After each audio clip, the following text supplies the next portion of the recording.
Alright, welcome back. The Real Cobra Burnout just did a EDC Pocket Dump for 2019. It's been a bit since I've done one and quite a bit has changed, so I thought I'd go ahead and throw one out there. I really don't see this changing much throughout the year. I'm just not one of those guys that carries one gun and one knife and so forth and switch it up when fall. I don't care about all that. So, go and start off cell phone, which is what I'm recording this with. The Galaxy S9 Plus. All black with a UAG case on it. I'm using my Galaxy watch to control it. Great watch. I get about 2-3 days of battery life out of it, and that's with constant heart rate monitoring. Wallet. This is the style I've always gone with. You know, carrying the same wallet for quite a few years, at least 15 years. There's a lot of things I don't like about this whole style, not just this particular wallet. It's windy. We had tornadoes last night. And I decide on, next time I change wallets, I'm gonna get a different one, different style. So I've been carrying a hat, or wearing a hat, a lot more lately. It's my flashlight I carried for well over 2 years. I've gone through 2 of these Ultrafire flashlight holsters. I do have 2 of these ThruNite T30S V2s, 18650 battery. I do like it has an instant strobe button, 620 lumens, something like that. Switched that up and decided to go with this M1T Raider CR123 battery. Less battery life, understand that. No big deal. I don't walk around with this thing on 2-3 hours a day. This does have a tail cap. One thing I like about it, most of your CR123 battery flashlights are really stubby. Hit it once for 500 lumens. Double tap, I think it's 15 lumens. It fills the hand great. Just throw it in the pocket, don't really care. And it has a clip. Put it on your hat. I don't use the clip for a pocket clip. It's shown quite a bit of wear for having it for about a month. That's because I just throw it in the pocket, don't care.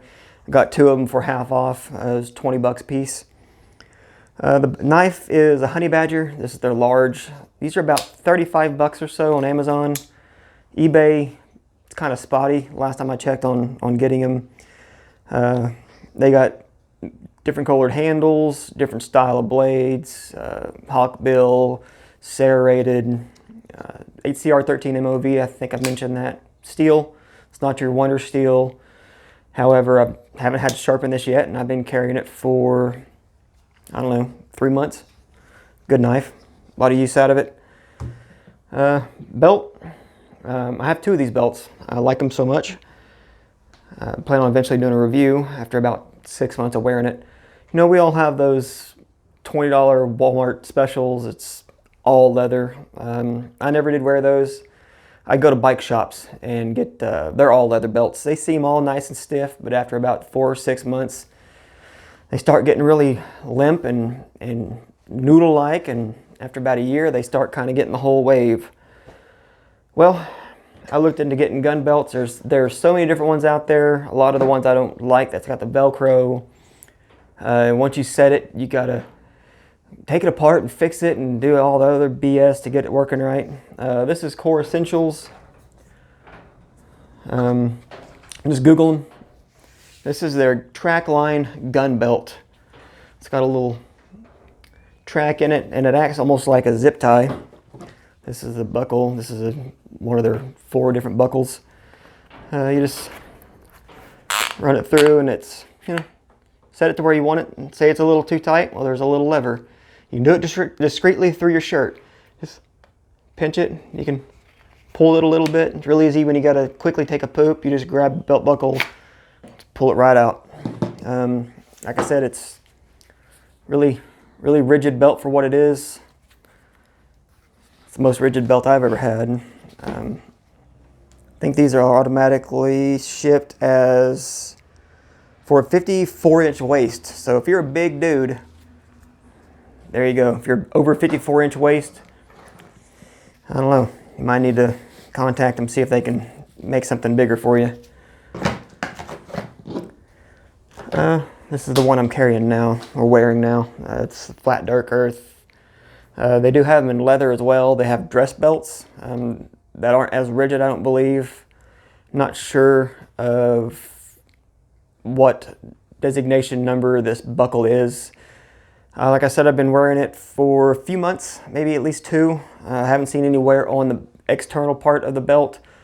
Underneath where your pants and the button of your pants rub against it, kind of wear it out, but it's just a finish. I always have this on me. It's Saber Red Pepper Gel.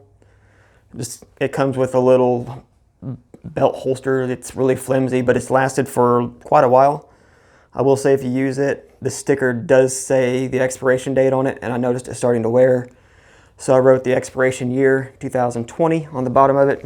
You want to make sure that you're always giving the best to everybody, and it's not expired, so won't be as potent. Which leads to my last little bit, the pistol. Carry this Glock 43, it's all custom BS and so forth. In this blue line concealment Kydex clamshell holster with a little cant on it, carrying it at 430. One thing I don't like about carrying at 430 is bending over. It prints a lot. Riding in the car, just riding from, here to Texas, which is about, 3 to 5 hours, depending on where I'm going. It pokes me in the ass quite a bit, and not in a great way. Not in a way that I'll just leave it at that. Not in the way I'd ever want it to happen. So I decided to switch up the way I carry, and yeah. I know a lot of you might be thinking, Steven, that's not safe. That's not the safe thing to do. That's not the great thing to do. I don't suggest it. I've heard bad things and seen nothing but bad things. I carry appendix. I've been carrying this Glock 19 in the Tier 1 concealment holster for maybe a month and a half, somewhere around there. Not quite as long as I've had this belt. Proud to report, happy to report that I've only had 2 incidences. I've shot my dick off twice. They did take a little portobello mushroom and grafted it on. So with the portobello tip, I'm sitting at almost 2¼ inches. I mean, I did only blow off about ½ an inch, so it's not too bad. I do still have 1 ball and half a sack. So, I mean, that's not too bad. Look, there's really nothing wrong with appendix carrying. If you treat your carry system the same way universally and keep the goddamn thing in the holster when you take it out of your pants and put it in your pants, watch where your shirt's at when you put it in. At least appendix carrying, you can see what you're doing with you carrying behind you. You got to kind of do this whole twist thing, and your shirt is more likely, in my opinion, to be in the way. Carrying back there, this does have the mid-rise sweat guard on it. I like it. In my opinion, it's a lot more comfortable than carrying at the 430. A lot of people are going to call me a liar and say it's unsafe. I really don't care.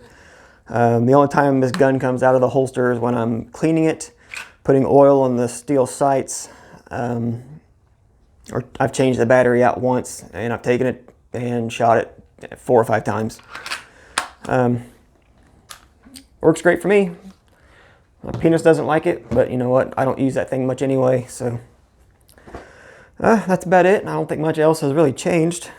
Show me your EDC video. I'd like to see it. It'd be interesting to know what everybody has and what they like. I do intend on doing a review on this belt, holster, showing the gun, maybe a review on the red dot. I don't know. We'll see. There you go. We'll be seeing you.